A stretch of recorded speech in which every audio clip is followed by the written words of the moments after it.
Good afternoon, friends. Welcome to Media Center Ukraine. I would like to remind you that we are working with the Minister of Defense, and today we have Lyudmila Denisova,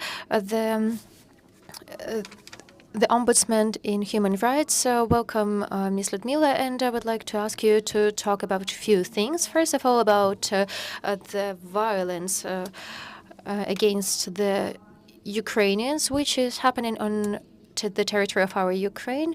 And second of all, if you don't mind, we would like to talk about what is happening with our soldiers captured by the Russian Federation and kept in the Russian Federation. Good afternoon, dear colleagues, dear representatives of mass media. It is very important that you are in Kyiv. For us, it is extremely important because in this case, you support. It means that you support Ukraine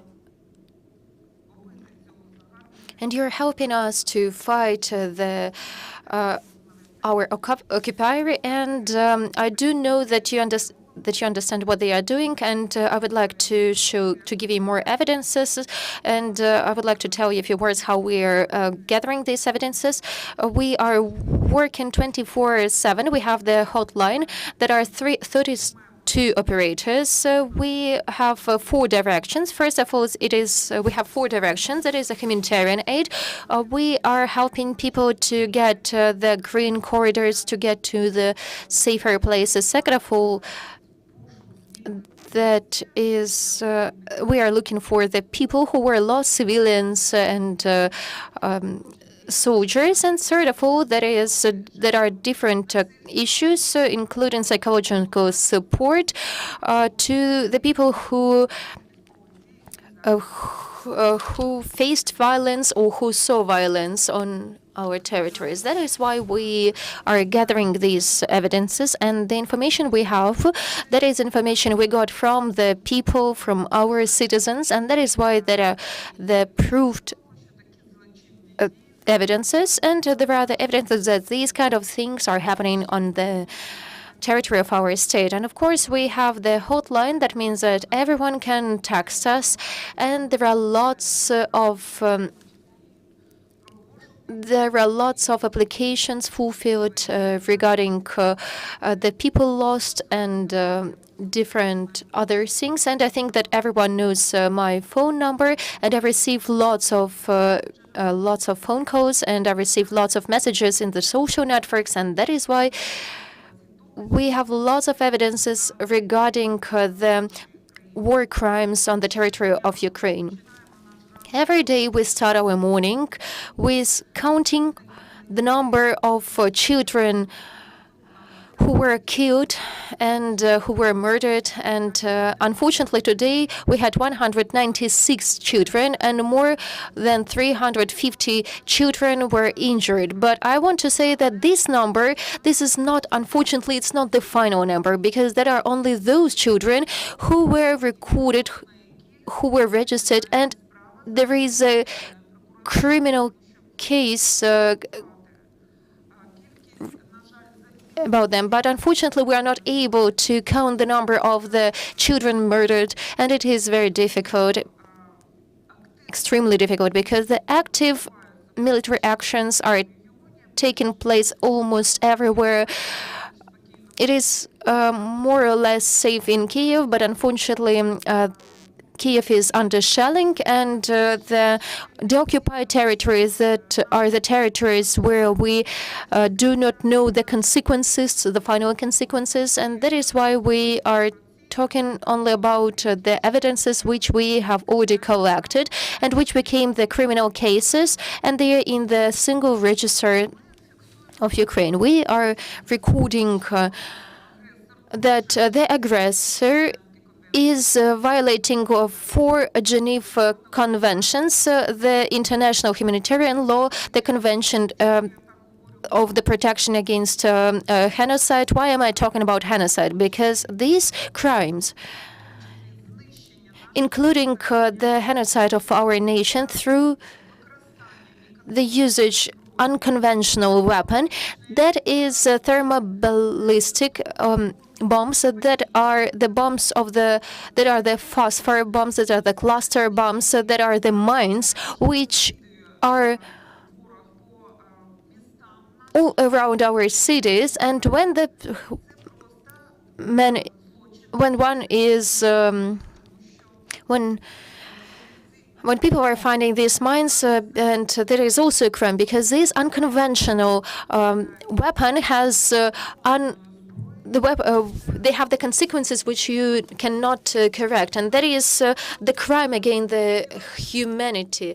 We can say that there is a genocide. It means that we can include here the sexual crimes, which is restricted by this 100. By the 16th article of the Rome Statute, where it is said that the sexual rape of women, of girls, of children, of anyone, which leads to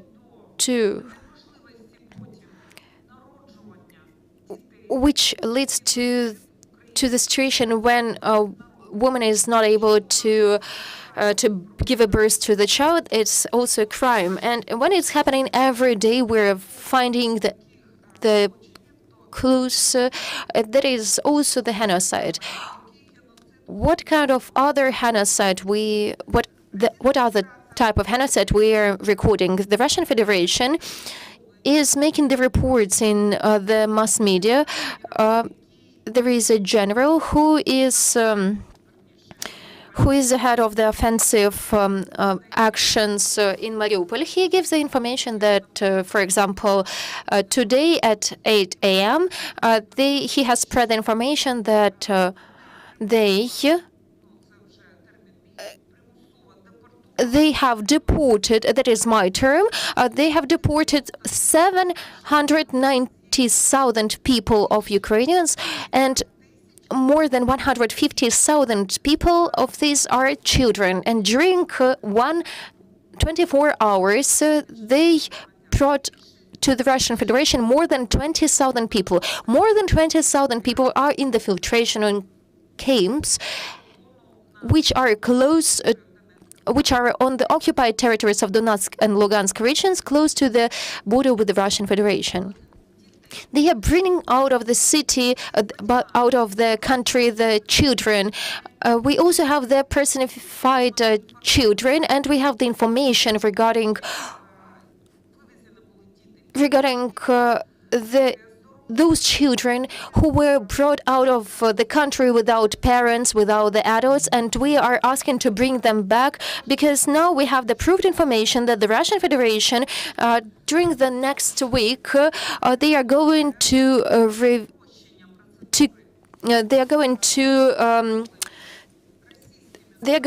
to simplify the procedure of adopting the children from Ukraine. And they are saying that they do not say that these children are from Ukraine. They are in fact saying that these children have the Ukrainian origin, and that is a thing which was proved by Putin.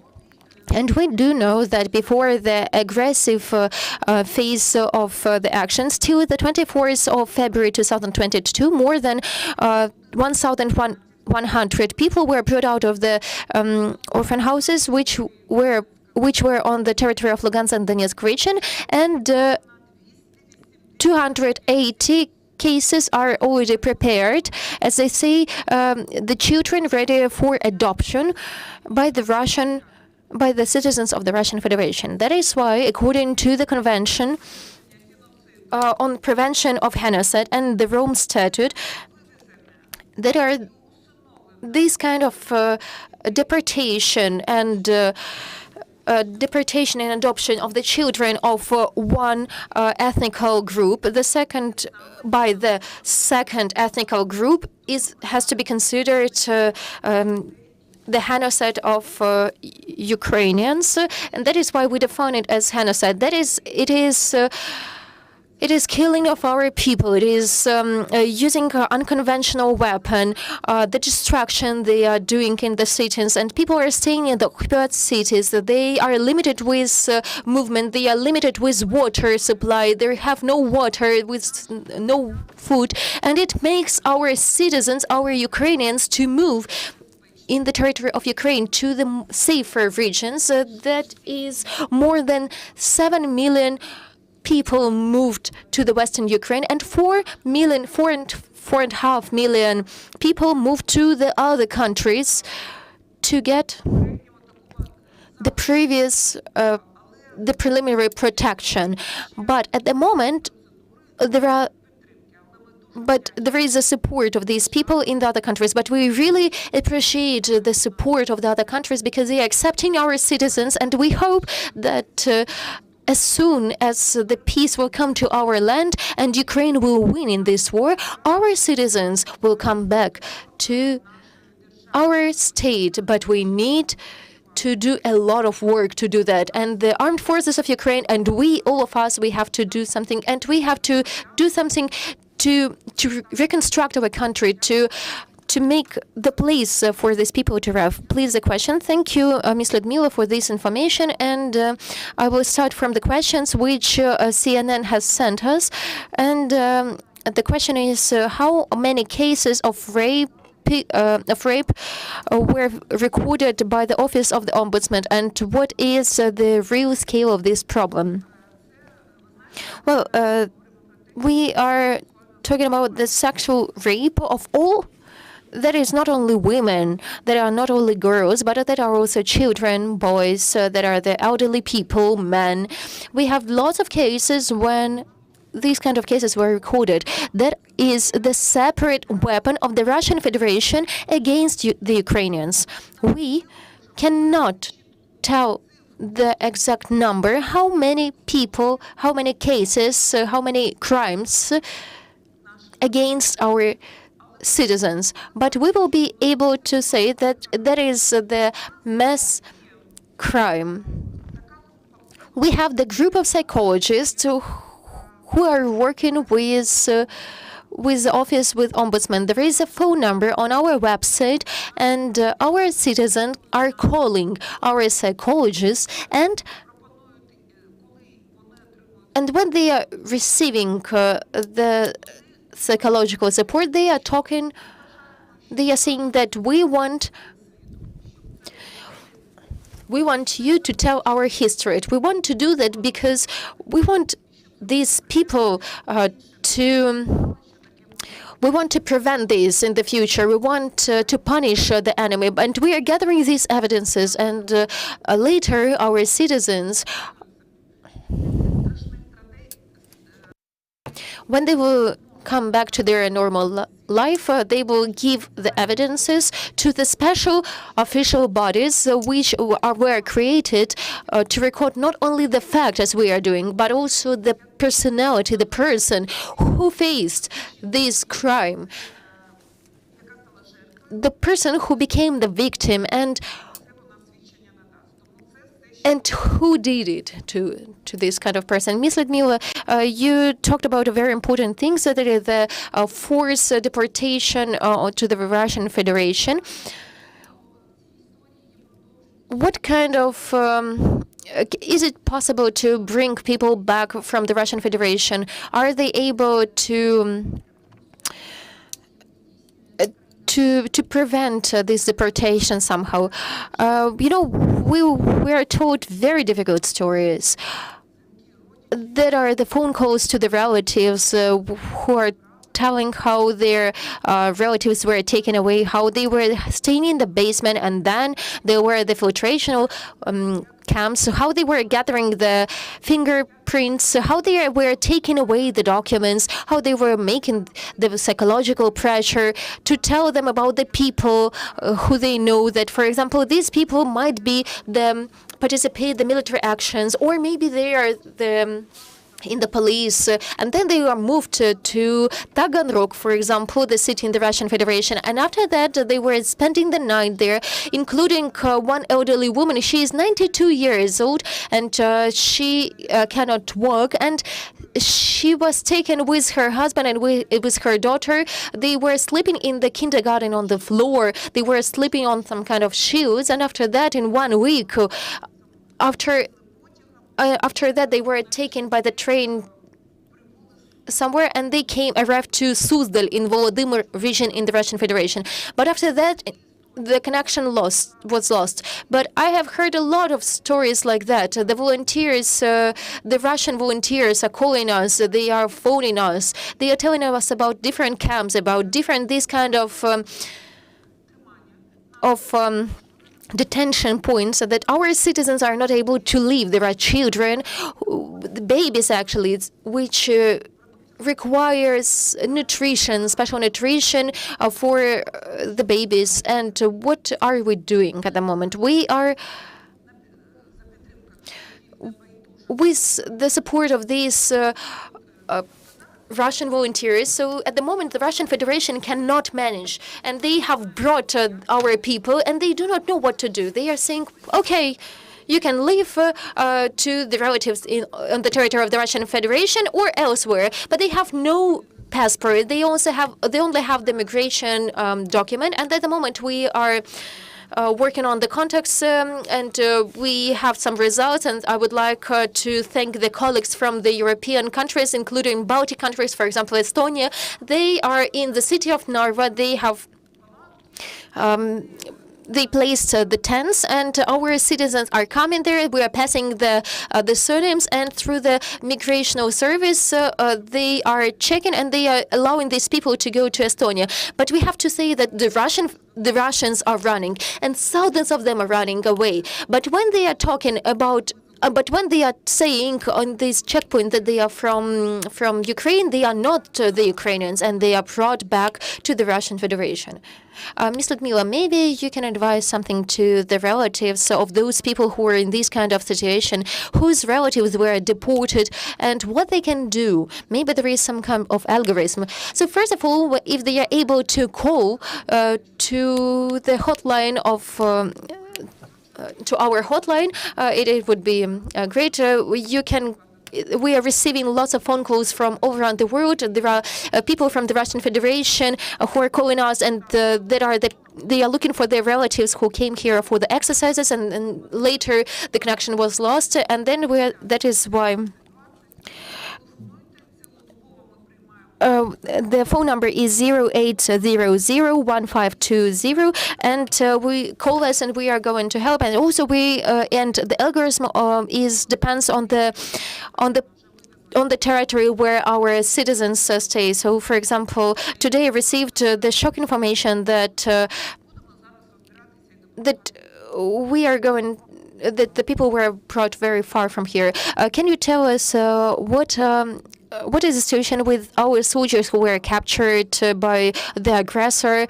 And all of us have seen our soldiers, our women soldiers who we managed to bring away from detention. Well, in the information we have spread, we were spreading it a lot, and there were 86 to 86 exchange. There were 15 women who were kept in Bryansk. First of all, they were brought to the Belarus Republic, and when it is said that Lukashenko is not a criminal, no, he is a criminal, as well as Putin, because he is helping this kind of dictator, this kind of aggressor, to do everything that is happening on our territory. And also these women, we have also men who were on the territory of the Belarus Republic. When our women were made to undress,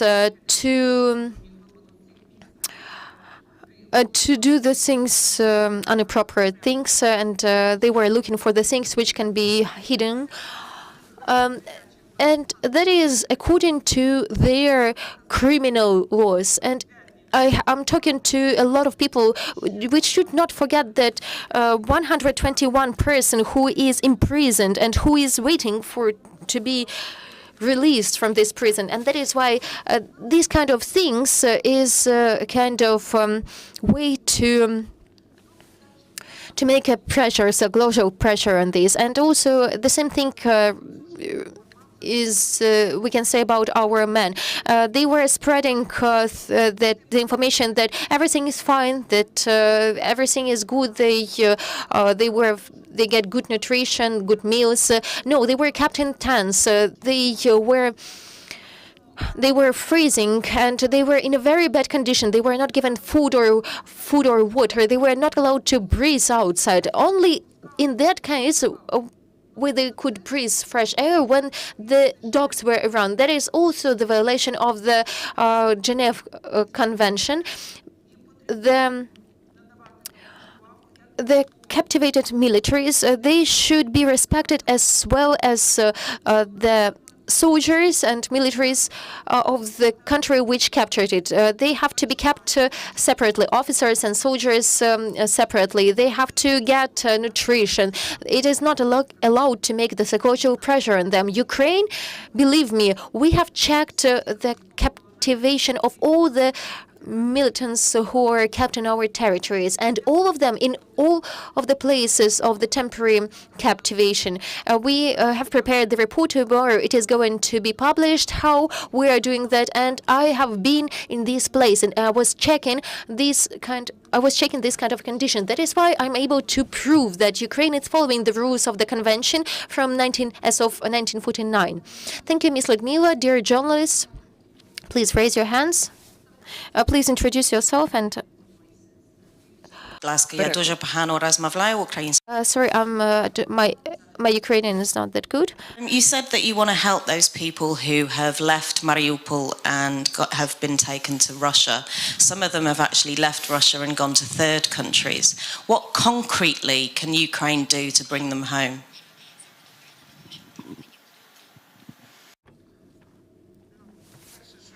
So first of all, what I would like to say that we've mentioned that these kind of people are brought to Estonia, but the citizens who left, who were forced to go to the Russian Federation, that are the people who mostly do not have their homes. That is why we have to build. We have to build the houses to make this to let these people come back to their homes. And Ukraine is thinking about that. And all of us are talking about that. We are going to rebuild, we are going to reconstruct, and we are going to build even better places than we had. Yesterday, I have been in Chernihiv, and I have seen what kind of destruction did this enemy bring to Chernihiv region.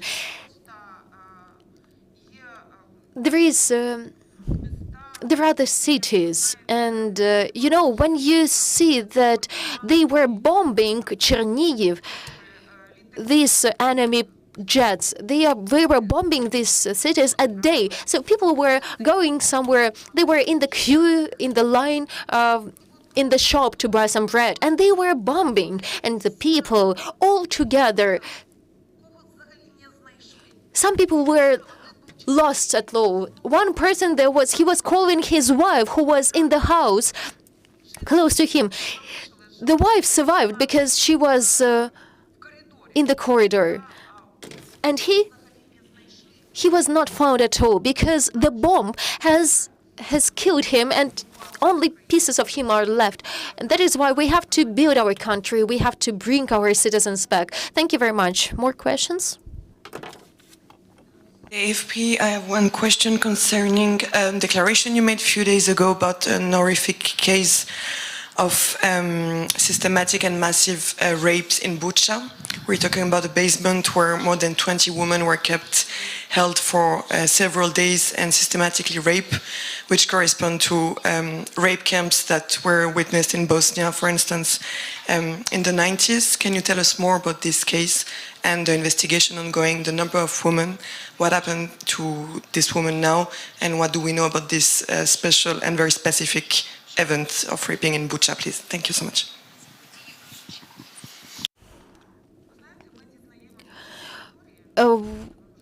As I already mentioned, we are receiving the phone calls, for example, because the people want us to record these crimes, or we are getting the information from our psychologists who are working with this kind of women, with this kind of girls who want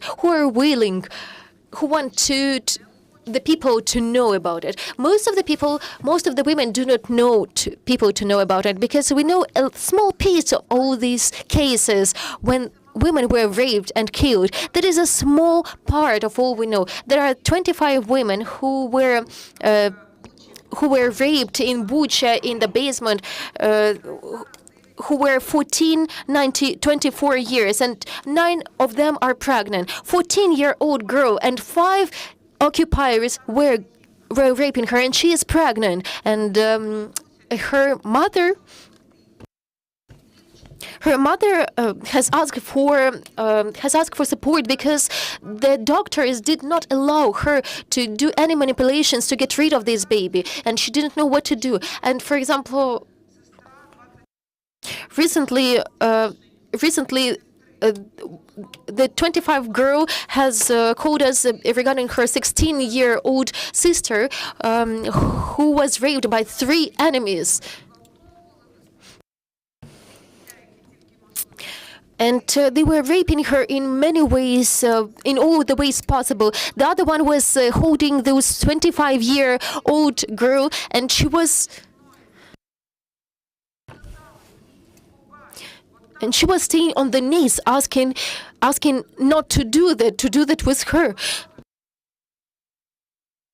But they were saying that you have to see this Nazi whore, and that is happening against our children, against our women. And when the grandmother,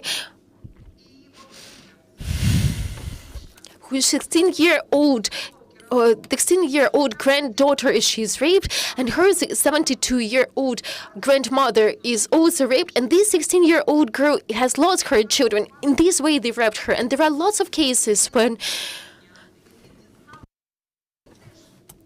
they have heard about this shock and they are losing their children.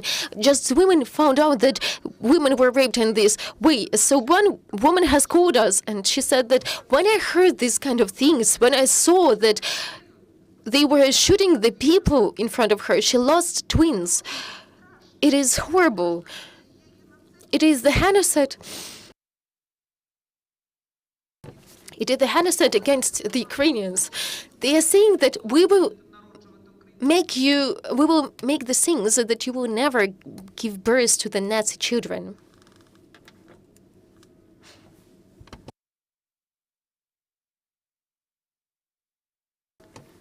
Have been raped during Russia's occupation. 9 of them became pregnant. What did you say to Russia's allegations about fake news?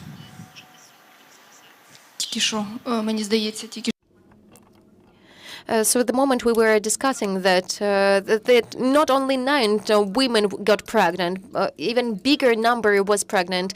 There was one case when there was a group of girls who were raped in this way, and out of them 9 are already pregnant. We have the groups. We do know that later, when they are getting some first aid, they are leaving because they cannot stay together, because that is also very difficult. And some of them, they are living abroad. For example, we know one case when the woman left to Poland and the manipulation is not allowed there, and there are the specialists in human rights who are staying in Poland, and they are helping, because it is very difficult for a woman to think that she is going to give a birth to a child from this kind of aggressor, but from the person who was killing people, who has done that to her. But she has to live with it somehow. Please. Understood you are taking these cases to the International Tribunal, and you want to make a big case on this. So to be precise is very important for you and for us. For instance, yesterday on this question of the sexual rape, I had an interview with Mr. General Andrei Nebitov, who is your general for the Kyiv region, which include the capital, but also the region around, Bucha, all the area which have been affected by this human rights abuse. And he was very clear. He said, we have only 20 cases of women suspected rape. Only 2 cases are clearly defined. The other are not clear at all. And we know that Russian killed, there was execution by Russian officer of Russian soldiers who committed this abuse.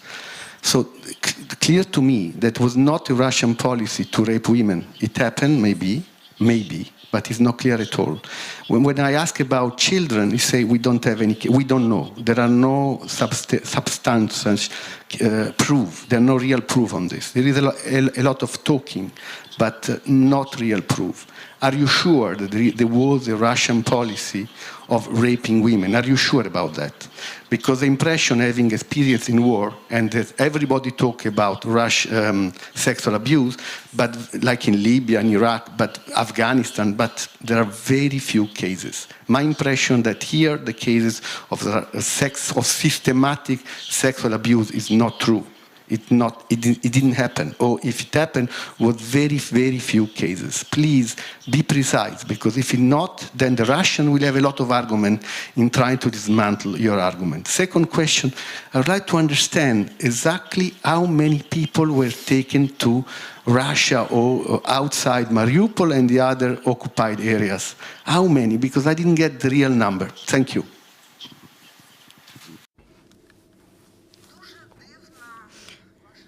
It is a very weird question, dear colleague.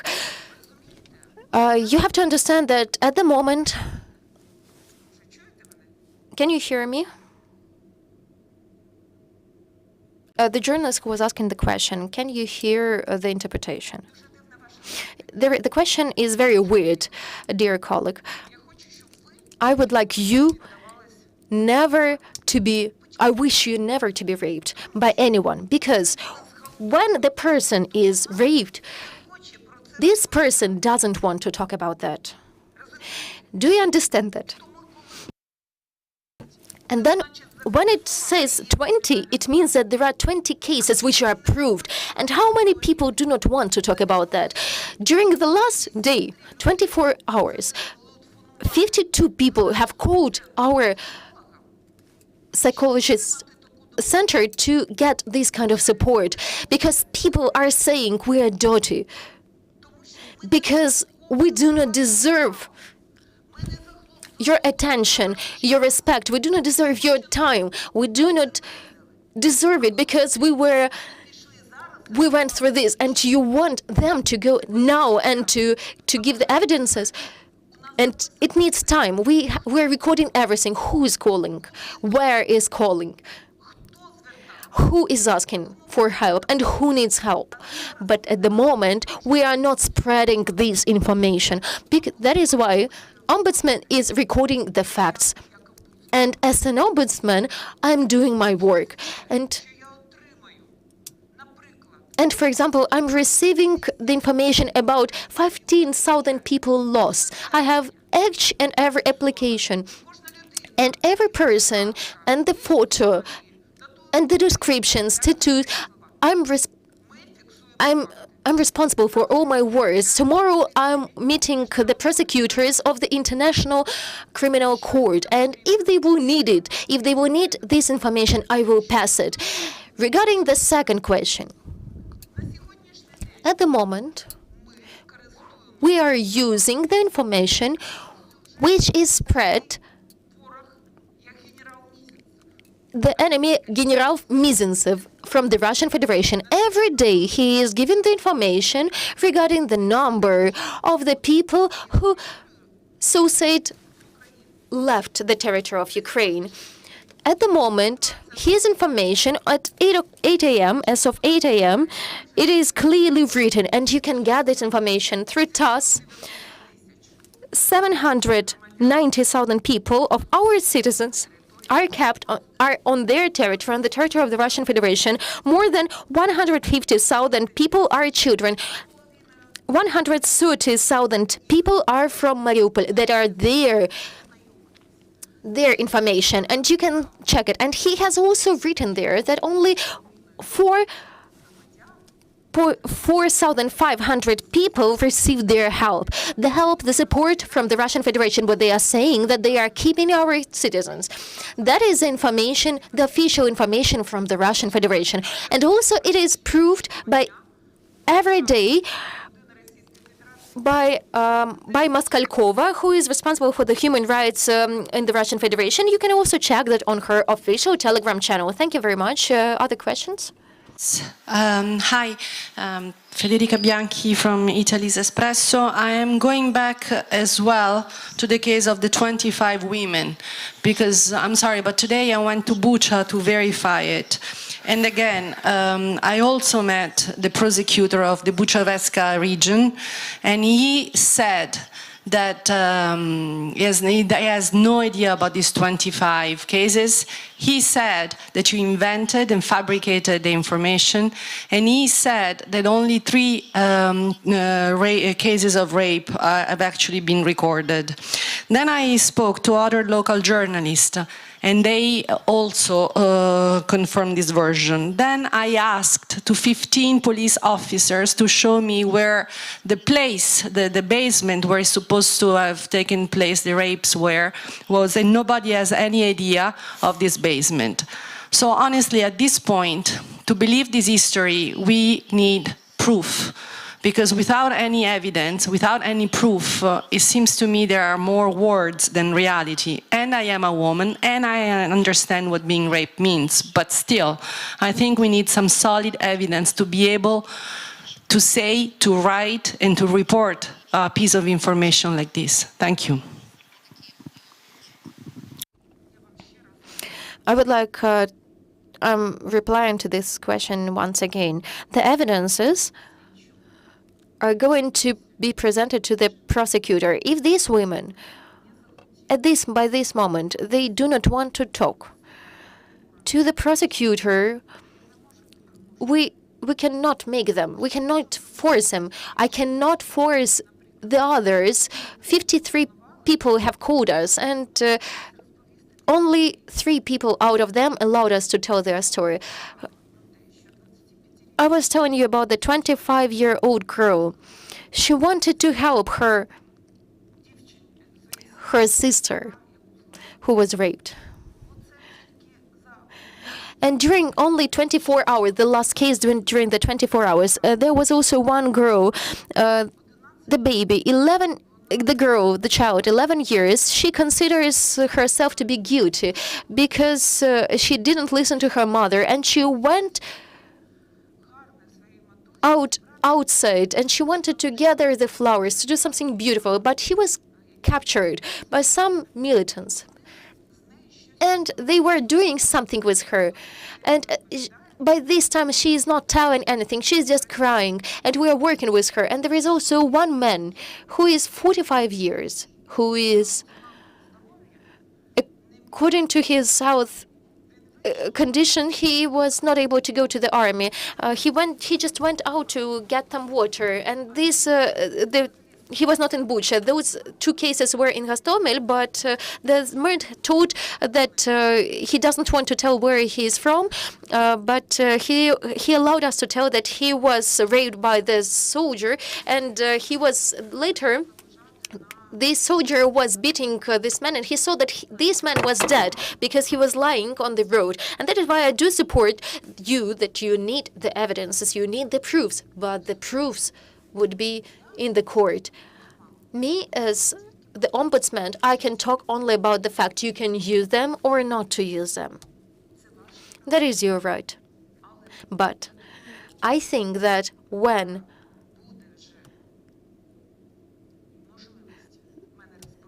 I will have the opportunity to tell this, because the people will be willing to do that. If they will be ready to tell their names, we will do that. We are helping. Our help is confidential. Do you understand that? We have the phone. We have the phone on our website of those people who are providing this psychological support. The people are calling them. They are working to persuade these people that they have something to live for.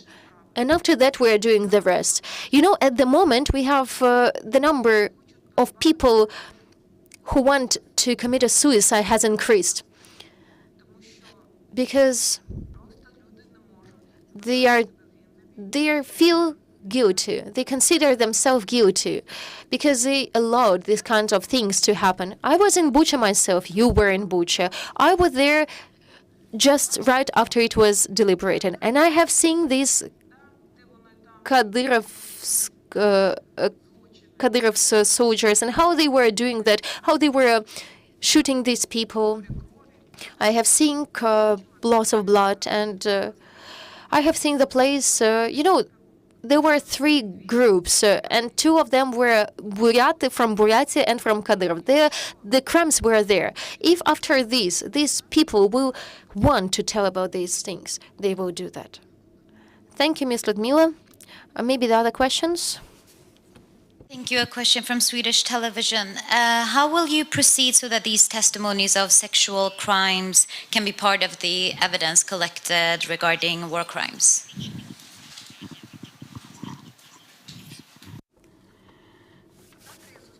Tomorrow I'm meeting the International Crime Court. I'm going to meet the prosecutors, and we will understand how it is better to cooperate with them to prove these crimes which we are recording here.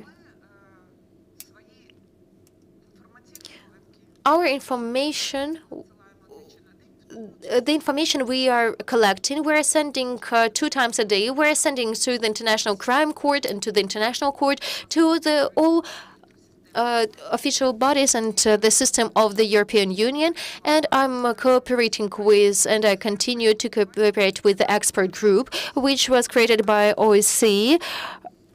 We were passing all the information, and they have used our information in their report, which was published yesterday, and you can find it on the website. Sorry, I don't have more time. Thank you, Ms. Lyudmila. Thank you that you found some time and joined us.